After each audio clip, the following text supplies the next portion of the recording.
Hi guys, how are you everybody? I hope you all are hale and hearty by the grace of Almighty. Long days later, today we are meeting in this class. Today I would like to welcome the students of class 9 and 10 because I am going to discuss with you a very easy grammatical item from your English second paper of class 9 and 10.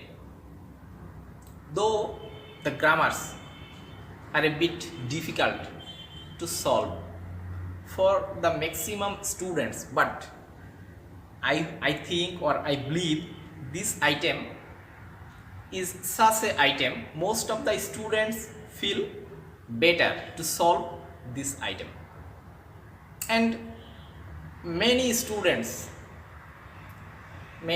say that this item is the easiest to them of their English second paper. There are 11 grammatical items, but this item is very easy, or this is very interesting grammatical item of them. They feel very comfort to solve this item. Yes, I am talking about the easiest grammatical item of English second paper of class 9 and 10, which is tag question. Tag question or question tag or tail question. What do you mean by tag? It's a very popular word because all students or maximum students nowadays use the most popular social media, that is called Facebook, and in Facebook this word tag is very popular.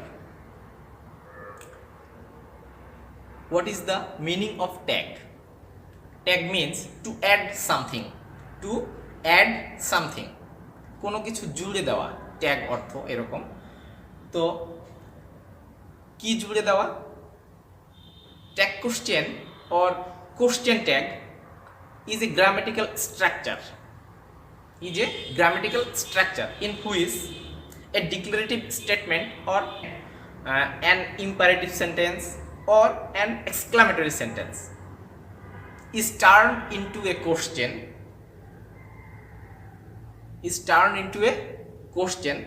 At the last of them to add a question or interrogative fragment. At the very last of that very sentences, declarative statement or assertive sentence, exclamatory sentence or imperative sentence. That means assertive sentence, imperative sentence or exclamatory sentence, এই সেন্টেন্সগুলোর শেষে একটা interrogative fragment add করার পরে ওই সেন্টেন্সগুলোকে interrogative সেন্টেন্সে রূপান্তরিত করার বিষয়টাই হচ্ছে ট্যাগ কোশ্চেন। ট্যাগ মিন্স জুড়ে দেওয়া, or to add something. Question means প্রশ্ন, মানে প্রশ্ন জুড়ে দেওয়া। Today I will show you only 3 structures to solve tag question, and I believe after watching this class you have no problem about tag question and you will get full marks in this item. Yes, I will show you only 3 structures. 2 structures is for assertive sentence and exclamatory sentence, and 1 structure is for imperative sentence. So let's go to get that very structures or rules. Before starting our discussion about rules or structures, I would like to give you an example. How is a declarative statement is turned into a question? Suppose here I have written for you already that for example in the sentence, you are Nisho, aren't you? You are Nisho is an assertive sentence. The statement or assertive sentence, you are Nisho, is turned into a question by adding the tag aren't you. এটা একটা assertive sentence ছিল যে you আর নিশো, এটার শেষে আরএন্ট you যোগ করে এটাকে প্রশ্ন বানানো হলো। এটা একটা স্টেটমেন্ট যে তুমি Nisho. Dhaka is the capital of Bangladesh is a statement sentence or assertive sentence. Dhaka is the capital of Bangladesh, আমি যদি শেষে বলি ইজেন্ট ইট, ওই ইজেন্ট ইটটা হচ্ছে ট্যাগ, শেষে প্রশ্ন জুড়ে দেওয়া। তাহলে এরকম প্রশ্ন শেষে ছোট্ট একটা ইন্টারোগেটিভ ফ্র্যাগমেন্ট জুড়ে দিয়ে যে কোনো অ্যাসার্টিভ সেন্টেন্সকে বা ইম্পারেটিভ সেন্টেন্সকে বা এক্সক্লামেটরি সেন্টেন্সকে প্রশ্নে রূপান্তরিত করাটাই হচ্ছে ট্যাগ কোশ্চেন। এখানে আরেকটা কথা ট্যাগ কোশ্চেন সম্পর্কে বলা আছে, the term tag question is generally preferred by the British grammarians. That means British grammarians যারা রয়েছে তারা ট্যাগ কোশ্চেনকে বলে question tag, and while their American counterparts prefer tag question. এবং আমেরিকান গ্রামারিয়ান্সরা বলে ট্যাগ কোশ্চেন, বাট ব্রিটিশ গ্রামারিয়ানরা বলে question tag. Okay, now we will discuss about the basic things to learn tag question. Basic things or basic structures. You know, assertive sentence are two types. First one is affirmative and second one is negative. These two types have two structures. One structure is for affirmative statement and one structure is for negative statement. Let's go. Number 1, প্রদত্ত সেন্টেন্সটি affirmative হলে, প্রদত্ত sentence means given sentence in the question, প্রদত্ত সেন্টেন্সটি affirmative হলে tag হবে negative. Minding, যে সেন্টেন্সটা tag question করতে হবে এই সেন্টেন্সটা যদি অ্যাফার্মেটিভে থাকে, দ্যাট মিন্স ওটা যদি হ্যাঁ বোধক হয়, এটার ট্যাগ কোশ্চেন হবে নেগেটিভ। অর্থাৎ অক্সিলিয়ারি ভার্বের সাথে এনটি যোগ করতে হবে। আরেকটা ক্লু, এটা অক্সিলিয়ারি ভার্বের সাথে এনটি যোগ করতে হবে। এটার স্ট্রাকচারটা একটু খেয়াল করতে হবে। এই সেই তিনটা স্ট্রাকচার আমি বলেছিলাম, অ্যাসার্টিভ সেন্টেন্সের দুইটা এবং ইম্পারেটিভের একটা। অ্যাসার্টিভ সেন্টেন্সের প্রথম স্ট্রাকচার এটা, প্রদত্ত সেন্টেন্সটি, that means you have to write the sentence given in the question. এই সেন্টেন্সটা হুবহু আবার তুলতে হবে। This is very important point for you because maximum students commit this mistake in their answer sheet. They only write the answer of the tag questions, but you always remember, you should remember one thing, that is you have to write the question, the given sentence in the question paper, you have to write it in your answer sheet. সেই কথাটা এটা, প্রদত্ত sentence plus কমা, প্রদত্ত sentence লেখার পরে কমাটাও দিতে হবে, এটা মনে রাখতে হবে। এরপরে ওই সেন্টেন্সে যদি কোনো অক্সিলিয়ারি ভার্ব থাকে তার সাথে এনটি লাগাতে হবে, অক্সিলিয়ারি ভার্বের সাথে এনটি যোগ করতে হবে। তারপরে কি করতে হবে, সাবজেক্টের প্রোনাউন লিখতে হবে। আর সবশেষে নোট অফ ইন্টারোগেশন, এটা একটা স্ট্রাকচার। এটা হচ্ছে যত অ্যাসার্টিভ সেন্টেন্স আছে এবং সেগুলো যদি অ্যাফার্মেটিভ হয় তাহলে এই স্ট্রাকচারটা দিয়ে সেই সব অ্যাসার্টিভ সেন্টেন্সগুলোকে আমরা ট্যাগ কোশ্চেনে রূপান্তর করতে পারবো বা ট্যাগ কোশ্চেনে পরিণত করতে পারবো। তাহলে একটু মনে রাখতে হবে, you have to write the given sentence in the question paper, that means প্রদত্ত সেন্টেন্স, তারপরে কমা লিখতে হবে। ওই সেন্টেন্সে যদি কোনো অক্সিলিয়ারি ভার্ব থাকে সেই অক্সিলিয়ারি ভার্বের সাথে এনটি লাগাতে হবে, বিকজ আমরা বলেছিলাম এটা অ্যাফার্মেটিভ সেন্টেন্স, এটার ট্যাগ হবে নেগেটিভ। তারপরে সাবজেক্ট রিকগনাইজ করতে হবে এবং সাবজেক্টের প্রোনাউনটা লিখতে হবে এবং সবশেষে একটা প্রশ্ন দিতে হবে। তবে কয়টা ধাপ, প্রথমে আমি সেন্টেন্সটা লিখবো, কমা দিব, এই সেন্টেন্স এবং কমা এটা প্রশ্নেই থাকে। তারপরে ওই সেন্টেন্স থেকে অক্সিলিয়ারি ভার্বটা খুঁজে নিব, তার সাথে এনটি লাগাবো, অক্সিলিয়ারি ভার্বের সাথে এনটি, দ্যাট মিন্স অক্সিলিয়ারি ভার্বের সাথে এনটি লাগানোর পরে একটা শর্ট ফর্ম হয়, এটা একটা তালিকা আমি একটু পরে দেখিয়ে দিচ্ছি। তারপরে কি করব, ওই সেন্টেন্সের সাবজেক্টের প্রোনাউন নিব, সাবজেক্টটা রিকগনাইজ করতে হবে এবং তার প্রোনাউন লিখতে হবে। সবশেষে একটা প্রশ্নবোধক চিহ্ন দিয়ে দিতে হবে, নেগেটিভ ট্যাগ হয়ে যাচ্ছে। আবার নেগেটিভ সেন্টেন্সকে ট্যাগ কোশ্চেন করার সময় শুধুমাত্র এই খেয়াল রাখতে হবে, এই এনটিটা লিখতে হয় না। তাহলে আমরা এটা এক্সাম্পলটা একটু দেখি। আবার এখানে একটা কথা বলা আছে যে প্রদত্ত সেন্টেন্সের সাবজেক্ট হিসেবে যদি কোনো প্রোনাউনই দেওয়া থাকে, মানে আমাদের যে সেন্টেন্সটাকে ট্যাগ কোশ্চেন করতে হবে এটার সাবজেক্ট হিসেবে যদি কোনো প্রোনাউন থাকে তাহলে সেই প্রোনাউনটাই ওখানে ওই লাস্টে বসে যাবে। সিম্পল, সাবজেক্ট হিসেবে হি থাকতে পারে, সি থাকতে পারে, দেয়ার, হেয়ার, ইট, এগুলো থাকলে ওটা বসে যায়। আমরা একটা এক্সাম্পল দেখি, the boys are playing, the boys are playing. It's an assertive sentence and it is affirmative. It is in affirmative mood. ছেলেরা খেলছে। তাহলে আমরা এটাকে ট্যাগ কোশ্চেন করার সময় আমি আবার এখানে লিখেছি, তার মানে এই যে সেই প্রদত্ত সেন্টেন্স, এটা স্ট্রাকচার অনুযায়ী একটু মিলাই নিতে হবে। এই প্রদত্ত সেন্টেন্স, এই সেই কমা, এবার কি করতে হবে, এই সেন্টেন্সে কোনো অক্সিলিয়ারি ভার্ব আছে কিনা। আর প্লেইং, আরটা অক্সিলিয়ারি ভার্ব, ওটা মেইন ভার্ব। তাহলে অক্সিলিয়ারি ভার্ব আছে, এটা অ্যাফার্মেটিভ সেন্টেন্স বলে অক্সিলিয়ারি ভার্বের সাথে আমি এই যে এ আর ই, এরপরে এনটি, তারপরে দি বয়েস, দি বয়েসের প্রোনাউন দে, লাস্টে প্রশ্নবোধক চিহ্ন, হয়ে গেল। এটা অ্যাফার্মেটিভ সেন্টেন্সের আমরা ট্যাগ কোশ্চেন করলাম। এখন নেগেটিভ সেন্টেন্সের ট্যাগ কোশ্চেন করার সময় শুধু এই এনটিটা হবে না, আর সব হুবহু একই রকম থাকবে। আমি সেটা একটু দেখে নিই, আশা করছি এটা সবাই বুঝতে পেরেছো।